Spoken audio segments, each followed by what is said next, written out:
ఇంద్రియాలని సక్రమంగా పనిచేసేటప్పుడు, కాళ్ళు చేతులు ఆడుతున్నప్పుడు, నువ్వు తిన్నది అరుగుతున్నప్పుడు, అరిగింది విసర్జిస్తున్నప్పుడు, ఇంత సుఖంగా నేను భగవంతుడు చూశాడు కదా. ఈ అవస్థల్లో ఎన్ని అవస్థలు లేని వాళ్ళు ఉన్నారు ప్రపంచంలో. 2 చేతులు లేని వాళ్ళు ఉన్నారు. వాళ్ళది అసలైన దుఃఖం అంటే. 2 చేతులే కాదు, 2 చేతులు 2 కాళ్ళు లేని వాళ్ళు ఉన్నారు. వాళ్ళది కష్టం అంటే.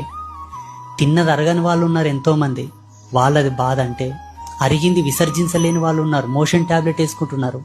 వాళ్ళది బాధ అంటే. పురుషుడిగానే పుడుతున్నారు, అంగస్తంభన అవ్వటం లేదు.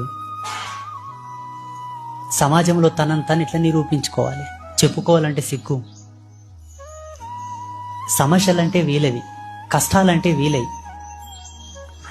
స్త్రీగా పుడుతుంది, పెరుగుతుంది, ఈడుకొచ్చిన తర్వాత పెళ్లి చేసుకుంటుంది. పెళ్లి చేసుకున్న తర్వాత పిల్లలు అవ్వటం లేదు. సభ్య సమాజంలో ఆమె ఎలా తిరగాలి?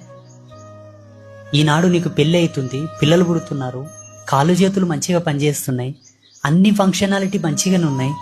అయినా ఏదో నువ్వు అత్యాశకు పోయి, పేరాశకు పోయి, దురాశకు పోయి కష్టాలు తెచ్చుకొని ఇదేదో కష్టమని నువ్వు గుర్తిస్తున్నావు. ఇది కష్టం కాదు. నేనైతే రోజు అమ్మవారికి కోట్ల అనంత కోట్ల రుణపడి ఉన్నాను అనుకుంటా. నేను సన్యాసిని అయి ఉండి కూడా. సన్యాసులు ఎవరికి రుణం ఉన్నారు?